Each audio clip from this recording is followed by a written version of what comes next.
இப்படி ஒரு செய்தியை தமிழ்நாட்டில் நீ கேட்டிருக்க மாட்டீங்க. சிந்தனை அலைபாயக்கூடாது. நான் என்ன சொல்றேன், நல்லா அலைபாயட்டும். நான் சொல்கிறேன், நீங்கள் தொடர்ந்து ஜபத்தில் உட்காந்தீங்கன்னா ஒரு லெவலுக்கு மேலே அந்த சிந்தனையால் அலைபாயவே முடியாது.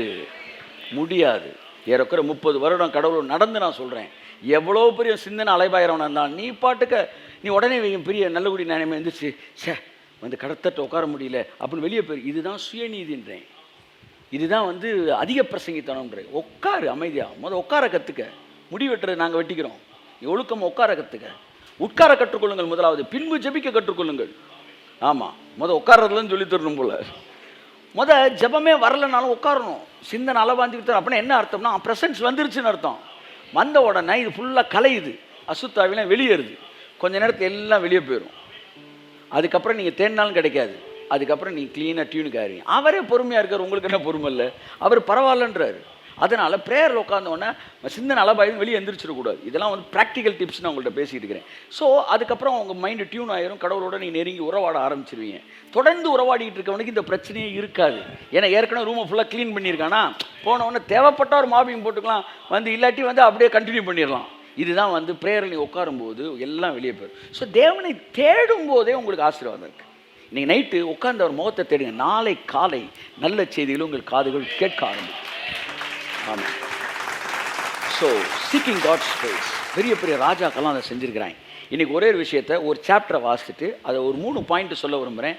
முடிஞ்சால் இன்றைக்கி 3 பாயிண்ட் பேச முடியாது, ஒரு பாயிண்ட் பேசுகிறேன். அடுத்தடுத்த வாரங்களில் 2 பாயிண்ட் பேசுகிறேன். என் அன்புக்குரியவர்களே, யாத்ராகமம் எனக்கு மிகவும் பிடித்த ஒரு பலமுறை பிரசங்கித்த ஒரு வேத பகுதி. ஏறக்குறை 100கணக்கான முறை நான் பேசியிருப்பேன். யாத்ராகம் 17ஆம் அதிகாரம் 8ஆம் வசனத்திலிருந்து 16ஆம் வசனம் வரைக்கும். அமலேக்கியர் ரெவிதீமிலே இஸ்ரவேலரோட யுத்தம் பண்ணினார்கள். அமலேக்கியர் ரெவிதீமிலே இஸ்ரவேலரோட யுத்தம் பண்ணினார்கள். ஓகே. அப்பொழுது மோசே யோசுவாவை நோக்கி, நீ நமக்காக மனிதரை தெரிந்து கொண்டு புறப்பட்டு அமலேக்கியோட யுத்தம் பண்ணு. நாளைக்கு நான் மலையுச்சியில் தேவனுடைய கோலை என் கையில் பிடித்து கொண்டு நிற்பேன் என்றான். யோசுவா தனக்கு மோசே சொன்னபடியே செய்து அமலேக்கோட யுத்தம் பண்ணினார். மோசேயும் ஆரோனும் ஊர் என்பவனும் மலையுச்சியில் ஏறினார்கள். மோசே தன் கையை ஏறெடுத்திருக்கையில் இஸ்ரவேலர் மேற்கொண்டார்கள். இங்க பாருங்க, மலையுச்சியில் ஏறி நான் நிறைய பேச போறோம். போகிறப்ப நான் எடுத்துகிட்டு வராத பாயிண்டெல்லாம் போகிற வழியிலே சொல்லிடுறேன். எடுத்துகிட்டு வந்த பாயிண்ட்டை மெதுவாக சொல்கிறேன். இது இங்கே நான் பார்க்குறேன், மலை உச்சியில் ஏறினார்கள். ஒரு வார்த்தை நீங்கள் யோசிச்சுக்காங்க. ஏன் ஜெபிக்கிறக்கு அவங்களுக்குலாம் இடம் கிடைக்கல லோக்கல் இதில், ஏன் மலைக்கு போகணும்? பிளேஸுக்கும் ப்ரேயருக்கும் ஒரு பெரிய க்ளோஸ் ரிலேஷன்ஷிப் இருக்குது, மறந்துடக்கூடாது. ஜெபம் திருக்கென்று நீங்கள் உங்களை பிரிக்க வேண்டும். You have to separate yourself to talk with God. தேவனோட பேசுவதற்கு உங்களை டிஸ்கனெக்ட் பண்ண இந்த உலகத்தோட, அது ஒரு அழகு சார், அது ஒரு அழகு. நான் எந்த டெப்த்துலேருந்து பேசுகிறேன் எனக்கு தெரியுது, நீங்கள் எந்த டெப்த்தில் அதை கேட்குறீங்க. கர்த்தர் அதை தான், அவர் தான் அதுக்கு லைட்டு. ஸோ என் அன்புக்குரியவர்களே, ஸோ அந்த டெப்த்துலேருந்து வாங்குங்க. இந்த உலகத்தோடு டிஸ்கனெக்ட் பண்ணி கடவுளோட உறவாடுவதற்கு நீங்கள் அந்த இடத்துக்குள்ளே போகும்போதே யூ வில் ஃபீல் சம்திங். எதுவுமே இல்லையா, என்ன மாதிரி பேசாமல் என்ன செஞ்சுருங்க, கிளம்பிடுங்க. காலையில் பீப்புள் ஆர் வாக்கிங், அப்படியே டங்ஸில் பேசிக்கினே இருங்க. கர்த்தர் பெரிய. இன்றைக்கி நாங்கள் மொட்டை மாடல, இன்றைக்கி காலையில் மொட்டை மாடலாம் ஜெபிச்சுக்கிட்டு இருக்கும்போது எங்கிட்ட உங்கள் சின்னம்ன்றாங்க. சரி, அடுத்து என்ன செய்யணும்? இன்னும் இதை விட பாதுகாப்பான இடத்துக்கு போக வேண்டியதாக இருக்குது. இந்த பிளேஸ் சத்தமே இல்லாத இடமா இருக்குன்ற மட்டும் கிடையாது. உங்கள் மனநிலை, நான் யார் என்ன பார்க்கல, நான் தேவனோட ஃப்ரீயாக உறவாடணுன்ற இடத்துக்கு வந்தால் போதுமானது. நாய்ஸ் வாய்ஸ் எல்லாம் அடுத்த விஷயம். ஃபஸ்ட்டு உங்கள் டைவர்ஷன் இதெல்லாம் ஒரு சப்போர்ட்டிவ் விஷயங்கள். இதை நம்ம பார்ப்போம். அதில் எவ்வளோ முக்கியமான விஷயங்கள் இருக்குன்றலாம் இருக்குது, அதை பார்ப்போம். நம்ம இதை பார்ப்போம். மோசே தன் கையை மலை உச்சியில் ஏறினான். அடுத்து மோசே தன் கையை ஏறெடுத்திருக்கையில் இஸ்ரவேலர் மேற்கொண்டார்கள். அவன் தன் கையை தாழ விடுகையில் அமலேக்கு மேற்கொண்டார். வெரி ஃபெமிலியர் பேசேஜ் இது, ரொம்ப எல்லாருக்கும் நல்லா தெரிஞ்சது. அதாவது அமலேக்கியன் என்ன செய்கிறான், இஸ்ரவேலரோடு என்ன செய்கிறான், சண்டை போடுறான்.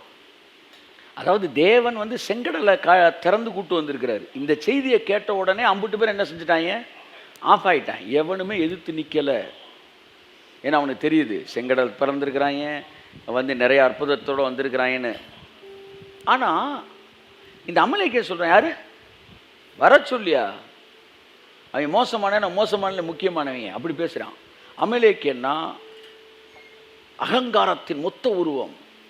ஏன்னா ஃபஸ்ட்டு ஃபைட் பண்ணுறவன் அவன் தான். சில நேரம் உங்களோட கர்த்தர் இருக்காருன்னு தெரிஞ்சு உங்கள்கிட்ட மோதுவாங்க பாருங்க.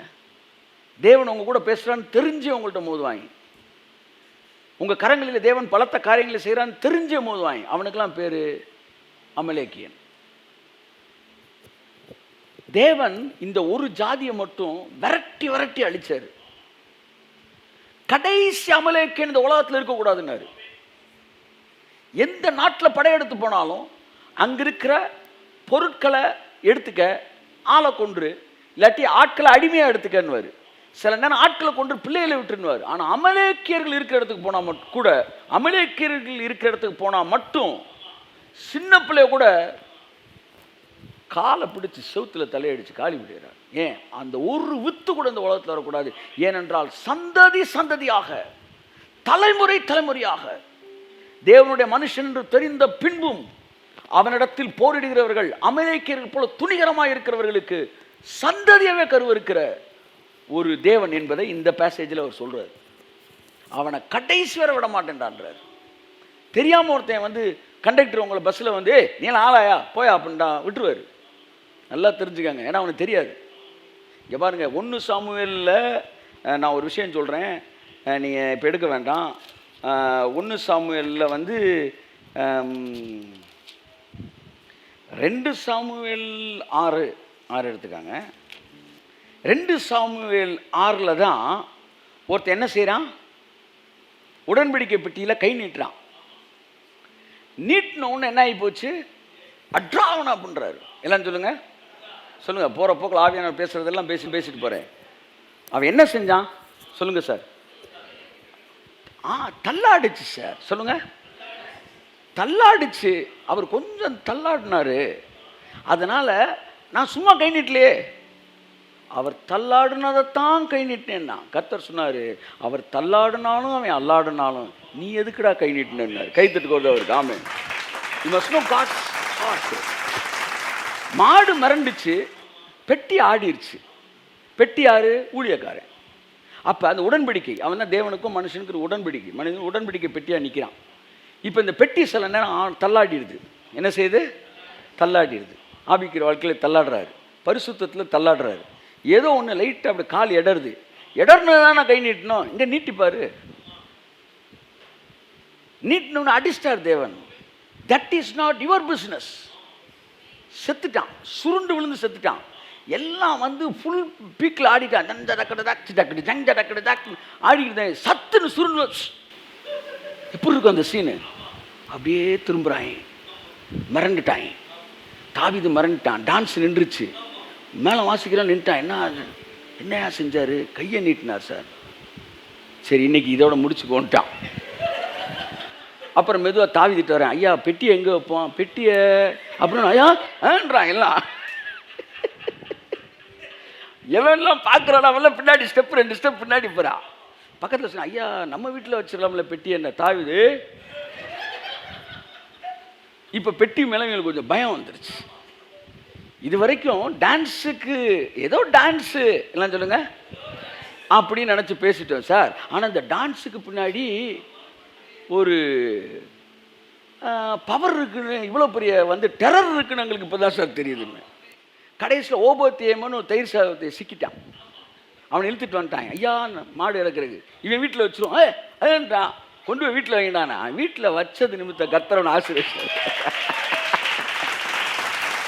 சொல்லுங்க, பெட்டியை வீட்டுக்குள்ளே கூட்டு வந்தீங்கன்னா உங்கள் வீடு ஆசீர்வதிக்கப்படும். இந்த பெட்டியை கையை நீட்டினோன்னா சுருட்டி போட்டார். ஒருத்தனை கசக்கி போட்டார். கசக்கின கந்தல் காகிதமாக கிடக்கிறான். இது 2 சாமுவேல் 6. இதே மேட்ரு 1 சாமுவேல் 6 நடக்குது. அங்கே என்ன செய்கிறாங்க, பெட்டியை எதிரிகள் பிடிச்சிட்டு போயிட்டாங்க. அவன் என்ன செய்கிறான், ஒருத்தன் தூக்குடா பெட்டின்றான், தூக்குறான். பின்னாடி ஒருத்தன் இறக்குடா பெட்டின்றான், இறக்குறான். ஒருத்தன் முட்டி வச்சு தூக்கிடுறான், ஒருத்தன் காலை வச்சு மிதிச்சு விடுறான், மேலே ஏற்றுறான் நல்லான்றான். ஒருத்தனுக்கு ஒன்றும் நடக்கலை. ஒரே பெட்டி. சொல்லுங்க. அவன் கையை நீட்டினக்கே அடி விழுந்துச்சு. இவன் காலை தூக்கி வச்சு தள்ளுறான். வண்டி விலை ஏற்றுறான், மாட்டு வண்டி ஏற்றுறான். எவ்வளோ மூட தூக்குறான், இவ்வளோ ஏற்று ஏற்றிட்டாங்க. ஒன்றுமே நடக்கலை. எல்லாம் சொல்லுங்கள்.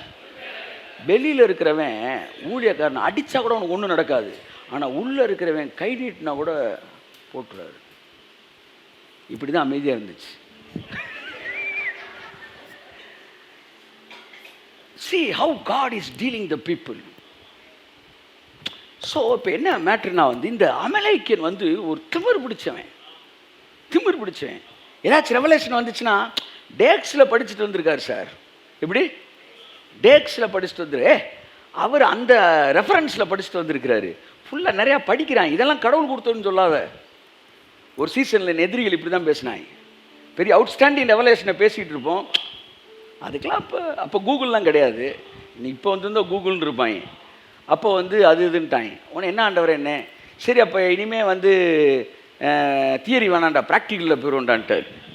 அடுத்து எதுக்குள்ளே கேம்புக்குள்ளே வந்தால் தியரி எல்லாம் ஸ்டாப் ஆகி ப்ராக்டிக்கலாக வருது. கையை நீட்டினா நீட்டுற பக்கம்லாம் விழுகிறான். கேமராமேன் விழுகிறான், வந்து சவுண்ட் சிஸ்டத்தில் இருக்கிற கை நீட்டுறான் விழுகிறான்.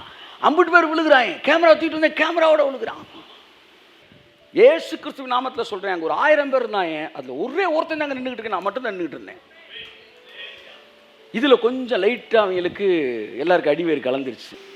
தேவன் வந்து தான் அபிஷேகம் பண்ணின ஜனங்களையும் சரி, அபிஷேகம் பண்ணின மனிதனையும் சரி, பிசாசு மாம்சத்துக்கு இந்த வார்த்தையெல்லாம் ரொம்ப பிடிக்காது. ஆனால் தேவனோடு இணைஞ்சவனுக்கு அது ரொம்ப பிடிக்கும். ஜேபி சொல்லுவார், வந்து சொன்னதாக நான் கேள்விப்பட்டிருக்கேன். அதாவது அப்போஸ்தலர் 5ஆம் அதிகாரத்தில் 2 பேர் செத்து போயிட்டான், அனனியா சப்பீரா. ஐயா கிருபை காலத்தில் எப்படி செத்தான் என்னப்போ இதை படிச்சோன்னா எனக்கு இன்னும் சந்தோஷமாக இருக்குன்றார் அவர். எப்படி 2 பேர் செத்து போயிட்டான், எப்படி சந்தோஷம்ன்றீங்க? தேவன் தன் ஊழியக்காரனை எவ்வளோ கனம் பண்ணுறாருன்னு எனக்கு அந்த தெரியுது அப்படின்றார் ஒரு கிரேஸ் ப்ரீச்சர். அப்போ இதெல்லாம் வந்து கடவுளோட இணைஞ்சவனுக்கு எப்போவுமே அது டேஸ்ட்டாக தான் இருக்கும். ஈவன் எது அப்போஸ்தலர் 5 படித்தாலுமே அது கும்முன்னு இருக்கும். எப்படி கும்முன்னு இருக்கும். இல்லை எனக்கு அது ஒத்து வரலைன்னா அப்போ நீ தான் அனனியாவான்னு நான் கேட்பேன். நீ தான் சப்பீரா, அது அவனுக்கு ஒத்து வரலையான்னு. If it I am not Ananya சப்பீரால்னா எனக்கு பிரச்சனை இல்லை. என்ன அன்புக்குரியவர்களே, அப்போ இந்த இடத்துல பாருங்கள், அமலேக்கியன் மேலே ஒரு வெஞ்சன்ஸ் எடுக்கிறார் கர்த்தர். அந்த வெஞ்சன்ஸ் என்னன்னா, அவனை தலைமுறை அழிப்பேன் அப்படின்றார். ஏன்னா நீங்கள் அதுக்கப்புறம் பார்த்தீங்கன்னா அமலேக்கியனை பூமியிலே இருக்காதபடி அழிப்பேன்றார். இதெல்லாம் வந்து காட்ஸ் வெஞ்சன்ஸ் ஜீல். ஏன்னா இவன் போரே கற்றுக்கலை. இவன் இப்போ தான் வர்றான். கர்த்தர் இவன் போரே பார்க்கக்கூடாதுன்னு கூப்பிட்டு போகும்போது முன்னாடி வந்து நிற்கிறான். இன்னொன்று சொல்கிறேன், இந்த அமலேக்கியர்கள் வந்து நிறையா வந்து விச் கிராஃப்ட் பண்ணுறவங்கன்றாங்க. இவன் என்ன செய்வாங்கன்னா, ஒரு 1000 பேர் வந்து எய்த்தாப்பில் இருக்கிறவன்ட்ட 1,00,000 பேர் மாதிரி கண்ணுகளை காட்டுவாங்களாம். எப்படி பாருங்கள், கண்கட்டி வித்தக்காரங்க.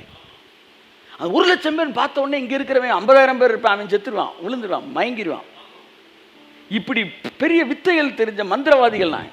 அப்போ கர்த்தர் சொல்கிறாரு, இந்த யுத்தம் மாம்சத்தில் நடக்கிற யுத்தம் இல்லை. அல்லேலூயா சொல்லுங்க. இது வந்து தேவனுடைய யுத்தம். இந்த யுத்தம் ஓ யுத்தமே இல்லை. எல்லாரும் இதை எடுத்து பாருங்க. இது வந்து மனிதனுடைய யுத்தம் இல்லை, இது கர்த்தரின் யுத்தம். அப்படிதான் முடியுது. சொல்லுங்க. ஜெபம் என்பது நம்ம போடுற யுத்தம் கிடையாது. ஜெபத்தில் கர்த்தர் தான் யுத்தம் பண்ணிட்டு இருக்கிறாரு. கரங்களை தட்டி கர்த்தர் நன்றி சொல்லுமாமே. ஓகே, அடுத்து மோசே வந்து என்ன செய்யறான்? மோசே தன் கையை ஏறெடுத்திருக்கையில் 11 வாசிங்க. இஸ்ரவேலர் மேற்கொண்டார்கள். அவன் தன் கையை தாழ விடுகையில், இது எல்லாருக்குமே தெரியும். அவன் போய் ஜெபம் பண்றான், கையை தூக்குன உடனே இவங்க ஜெயிக்கிறாங்க, கை இறங்கின உடனே அவன் ஜெயிக்கிறான். அடுத்து மோசேயின் கைகள் அசந்து போயிற்று. ஒரு சீசன்ல மோசே கை டயர்ட் ஆயிருச்சு. அப்பொழுது அவர்கள் ஒரு கல்லை கொண்டு வந்து அவன் கீழே வைத்தார்கள். அதில் மேல் அவன் உட்கார்ந்தான். ஆரோனும் ஊரும் ஒருவன் ஒரு பக்கத்திலும் ஒருவன் மறுபக்கத்திலும் இருந்து அவன் கைகளை தாங்கினார்கள். இவ்விதமாய் அவன் கைகள் சூரியன் அஸ்தமிக்கும் வரைக்கும் ஒரே நிலையாய் இருந்தது. யோசுவா அமலேக்கையும் அவன் ஜனங்களையும் பட்டய கற்கினாலே முறியடித்தான். நல்லா கவனிங்க. ஒரே நிலையாக இருந்தது. எல்லாம் சொல்லுங்க. நான் எல்லாருக்கும் ஒரு ரகசியம் சொல்லுவேன். உங்கள் ஜபம் ஒரே நிலையாக இருக்கிற வரைக்கும் என்ன, உங்கள் எதிரிகளை முறியடிச்சிருவார் தேவன். உங்கள் எதிரி பசி, பஞ்சம், பட்னி அல்லது கவலை, கண்ணீர், கஷ்டம், வறுமை, வேதனை, வியாதி, what ever it may be, ஒரு அடி அடிக்க மாட்டார். வியாதியெல்லாம் முறியடிச்சிருவார். அப்படின்னா இனி நீங்கள் சாகிற வரைக்கும் அந்த வியாதி நீங்கள் இருக்கிற திசை பக்கம் தலை வச்சு படுக்காதபடி. என் அன்புக்குரியவர்களே, உங்களுடைய உங்களுடைய வாழ்க்கையில் அதை முற்றிலுமாய் தேவன் துரத்தி போடுகிறார். ஓகே, வாசிப்போம். பின்பு கர்த்தர் மோசேயை நோக்கி, இங்கே பாருங்க, பட்டய கற்களால் முறியடித்தான், ஒரு அமலேக்கியன் மிஞ்சலை, எல்லாத்தையும் அழிச்சிட்டார். இப்போ நான் வந்து வாசித்துக்கிட்டு இருக்கேன், மெசேஜ் இனிமேல் தான் நான் கொடுக்க போகிறேன். எல்லாத்தையும் அடிச்சிட்டான். அடுத்து பின்பு கர்த்தர் மோசேயை உடனே நோக்கி, கர்த்தர் வந்து மோசேயை நோக்கி, இதை நினைவு கூறும் பொருட்டு நீ ஒரு புஸ்தகத்தில் எழுதி யோசுவாவின் செவி. பாருங்க, யாருக்கு எழுத வச்சிருக்காரு? நம்மளாம் இன்னைக்கு படிக்கணும்னு அன்னைக்கு எழுத வச்சிருக்கிறாரு. இந்த மேட்ரை நீ எழுதணுன்றான்றாரு. அதனால தான் பாருங்களேன், இதுக்கு முன்னாடி வந்துக்கிட்டு இருக்க மேட்ரு டப்புன்னு இதுக்கு சம்மந்தமே இல்லாமல் இந்த 17ஆம் இடத்துல இந்த ஏரியா வரும், டக்குன்னு வரும். மாசா முடிச்சுட்டு வராங்க மேரிபாலேருந்து, வந்த உடனே இந்த பஞ்சாயத்து வருது. ஓகே, வாசிங்க. யோசுவாவின் செவி கேட்கும்படி வாசி. இதை வந்து யார் செவி கேட்கும்படி வாசிக்கணுன்றாரு? சொல்லுங்கள். ஏன் தனியாக அப்படி சொல்கிறாரு? இவன் போகிறாங்க, 2 பேரும் சண்டைக்கு வந்துட்டாங்க. நான் மெசேஜ் இனிமேல் கொடுக்குறேன், போகிற வரல டிப்ஸை கொடுத்துருப்பேன். இது மெசேஜ் நினச்சிட்டாங்க, இருந்தாலும் தெரிஞ்சுக்காங்க. அதாவது சண்டை நடக்குது, யோசுவா தான் சண்டை போட்டுக்கிட்டு இருக்கிறான். சண்டை போட்ட உடனே இவன் இங்கே கை தூக்குறான். மோசே ஜோம் பண்ணும்போது யோசுவா ஜெயிச்சிட்டான். ஜெயித்த உடனே கர்த்தர் சொல்கிற புக்கில் எழுதி லைட்டாக யோசுவா காதில் கேட்குற மாதிரி வாசி அப்படின்றாரு. எதுக்கு சார்? நான் யோசுவா நினச்சிக்கிட்டு இருக்கிறான் நம்ம கத்தியை சுற்றுறனால தான் ஜெயிச்சிட்டான்ட்டு. அவன் கத்தியை சுற்றுறனால இல்லைடா, நீ இங்கே கம்பை சுற்றுறனால தான் ஆச்சு அப்படின்றது யோசுவாவுக்கு தெரியட்டும். திறமையில் இல்லை, உனக்காக ஒருத்தர் ஜெபிச்சுக்கிட்டு இருக்கிறாரு. உனக்காக அந்த அந்த prayer it took the major role in that வார்.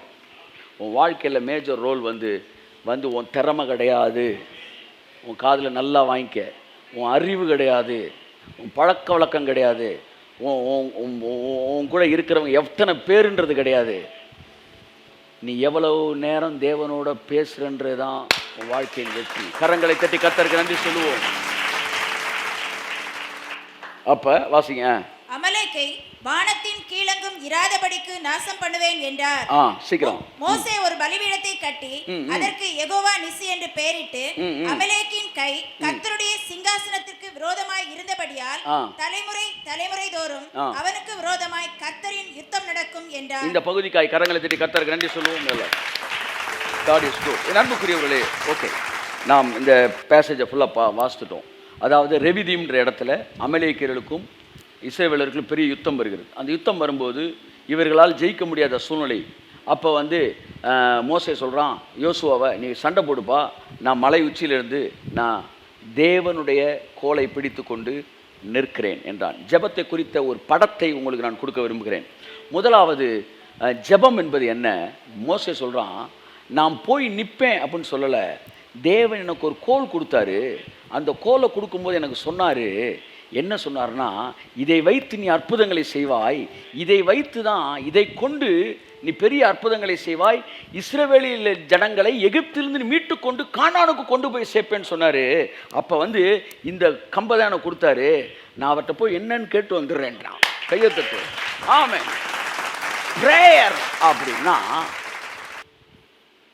நல்லா தெரிஞ்சுக்காங்க, தேவனுடைய வாக்கு தத்தத்திற்கும் உங்களுடைய ஜெபத்துக்கும் இருக்கிற தொடர்பு தான் ஜெபமே. ஜெபம்னாலே கோலை பிடிச்சிட்டு நிற்கிறது தான். ஜெபம்னாலே உனக்கு தேவன் கொடுத்த வாக்கு தத்தத்தை பிடிச்சிட்டு நிற்கிறது தான் ஜெபம். மோசே சொல்றான், நான் தேவனுடைய கோலை என் கையில் பிடித்து கொண்டு நிற்பேன் அப்படின்னு வார்த்தை வந்துருச்சுனாலே அது ஃபெய்த். விசுவாசம் என்னும் கேடயத்தை பிடித்து கொண்டவர்களாய் நில்லுங்கள். அப்போ ஒன்றை தெரிஞ்சுக்காங்க, ஜெப குறிப்பு அல்லது நீங்கள் ஜெபம் பண்ண போகும்போது பிரச்சனையை பிடிச்சிட்டு தொங்கக்கூடாது. சில சொல்ல பிரச்சனையை கர்த்தர்கிட்ட கொண்டு போகிறோம் சார். பிரச்சனையை கொண்டு போகாத, வாக்கு தத்தத்தை கொண்டு போன்றேன். கையை தட்ட. ஆமென். மோசே பிரேயரை பற்றி கிளியர் பிக்சர் தரான். நீங்கள் போய் நிற்கும்போது இங்கே பாருங்க, நல்லா கடவுளோட பழகினவனுக்கு 100 வாக்கு தத்தம் தேவையில்லை, அவனுக்கு 1 வாக்கு தத்தம் போதும். இன்னைக்கு காலையில் பேசிக்கிட்டு இருந்தோம். கர்த்தர் சொல்கிறாரு, அவன் ஒய்ஃப் கிட்ட பேசிக்கும்போது சொன்னேன், கர்த்தர் சொல்கிறாரு, நீ இவர்களை எகிப்தின் ஆலோட்டிகளின் குரலை கேட்டு நான் இறங்கி வந்தேன், இவர்கள் எகிப்தின் பிடியிலிருந்து நீ இழுத்து கொண்டு போய் விடுவித்து பாலும் தேனும் ஓடுகிற கானான் தேசத்திற்கு இவர்களை நான் கொண்டு போய் சேர்க்கும்படிக்கு இப்பொழுது நான் இறங்கினேன்றார்.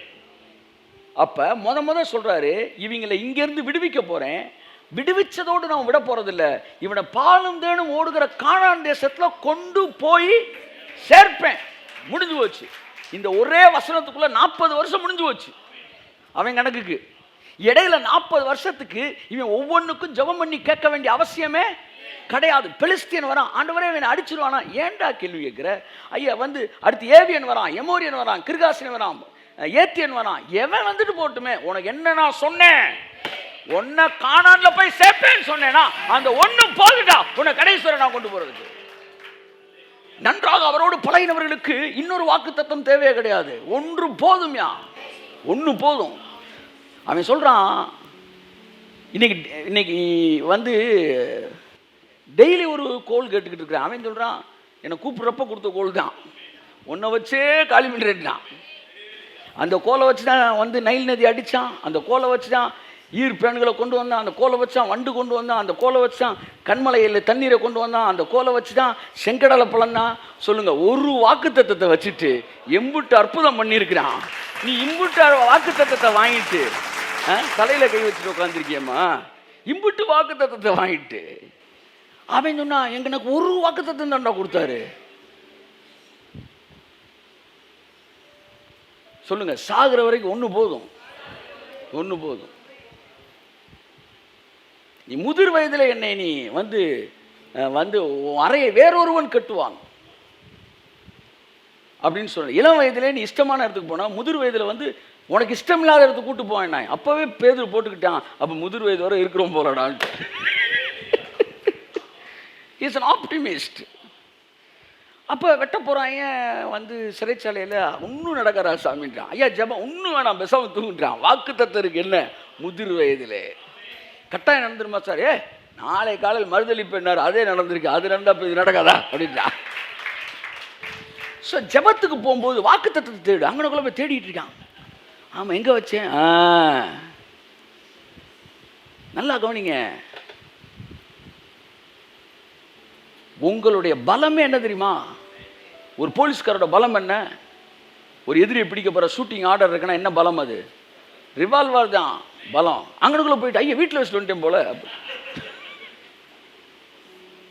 A man connected with the promise of God.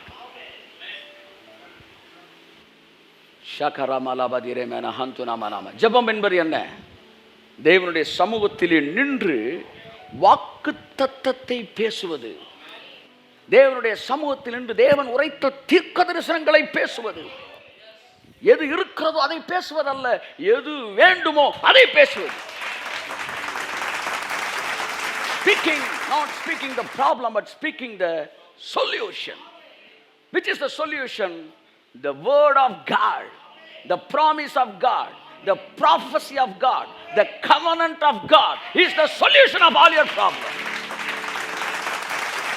So it is not just like babbling something or some problems in God's presence. It is repeating what God has said to you. அவர் உனக்கு சொன்னதை திரும்ப சொல்றது தான். அதனால தான் மோசே ஜெபிக்கும் போதெல்லாம் எங்களை கொண்டு போய் சேர்ப்பேன் என்று சொன்னீரே சொன்னீரே என்கிறான். இயேசு சொன்னார், எழுதி இருக்கிறது எழுதி இருக்கிறது. பவுல் சொன்னாரு, எனக்கு உரைக்கப்பட்டபடியே நடக்கும். அத்தனை பேரும் வேர்டோட அட்டாச்சாக. இன்னைக்கு ஜெபம் ஜெபம் ஜெபம் ஜெபம் அல்ல, வார்த்தை. வார்த்தையோடு இணைக்கப்பட்ட போதும் வாயிலிருந்து புறப்பட்டு வருவதுதான் ஜெபம். That is what faith prayer. கையில பிடிச்சிட்டு நான் நிப்பேன்டா அப்படின்னா, எப்பெல்லாம் ப்ராமிஸை தூக்குறானோ அப்பெல்லாம் அட்மாஸ்பியர் மாறுது. எல்லாம் சொல்லுங்க, ஜெபம் சொல்லுங்க, சூழ்நிலைய சொல்லுங்க, சூழ்நிலைய நீங்க பேச பேசதான் அசுத்தாவிலாம் வெளியேறுது. ஜெபம் சொல்லுங்க, ஆமா, டெலிவரன்ஸ் பேசும்போது ஜெபம் சூழ்நிலைய கண்ட்ரோல் எடுக்குது. கை தருங்க ஒரு ராமே. ஜெபம் சூழ்நிலைய கண்ட்ரோல் எடுக்குது. பிசாசு என்ன பண்ணிட்டு இருக்கான்ல, தேவன் இப்ப என்ன பண்ணிட்டு இருக்கிறார், ஆவியானவர் என்ன பண்ணிட்டு இருக்காரு. ஒரு பேய் படத்துல ஒருத்தன் பேசுறான் சார். அப்ப பேய் இதெல்லாம் பண்ணிட்டு இருக்கா, அவரை கூட்டு வரான் மந்திரிக்கிறேன். அவர் ஃபாதர்ல பெண்டிகாஸ்டல் பாஸ்ட் படத்துல பெண்டிகாஸ்டல் பாஸ்ட் வந்துட்டான் இப்ப கரெக்டா. ஏன்னா ஃபாதர் எதுவும் துரத்துறது இல்லை தெரிஞ்சான்னு தெரியல, they don't bother அப்படின்னு. இவங்க வந்த உடனே என்ன சொல்கிறாருன்னா, அப்போ ஸ்பிரிட் இருக்கிறது உண்மை, அந்த அந்த பொண்ணுகிட்ட ஆவி இருக்கா இல்லையா அப்படின்னே தெரில. சைக்காலஜிஸ்ட் ஒருத்தர் வராரு, அவங்க வந்து இருக்கிறவனுக்கு இருக்கு நைட் போகிற மாதிரி வந்து அவருக்கே ஒரு சைக்காலஜிஸ்ட் தேவைன்ற மாதிரி, இது ஆவி இருக்கா இல்லையான்னு தெரில, ஒரு குழப்பத்தில் இருக்கும்போது இவர் வந்து என்ன செய்கிறாரு, ஆவி இருக்காதுன்னு எல்லாம் கன்ஃபியூஷன் இருக்காங்க. கடைசியில் தெரிஞ்சிருச்சு ஆவி இருக்குன்னு சொன்னோன்னே அந்த பாஸ்ட்டுக்கு ரொம்ப சந்தோஷமாயிருச்சு. என்ன சார் இருக்குன்னு தெரிஞ்சால் நாங்களாம் டர்றாரு சந்தோஷமாரிங்க. அப்போ இது இருக்குன்னா தீய சக்தின்னு ஒன்று இருக்குன்னா அப்போ கட்டாயம் நல்ல சக்தின்னு ஒன்று இருக்குன்றாரு. நீங்கள் டெவலை எப்பெல்லாம் பார்க்குறீங்களோ என் லைஃப்பில், நான் டெவலை நிறைய இடங்களில் ஃபேஸ் பண்ணியிருக்கேன். ஃபேஸ் டு ஃபேஸ் பண்ணி பஞ்சாயத்தை கூட்டி அவனை காலி பண்ணியிருக்கிறோம். ஒரு இடத்துல கூட அவன் நம்மளை ஜெயிக்க, எல்லா இடத்தையும் கர்த்தர் நமக்கு தான் வெற்றியை கொடுத்தார்.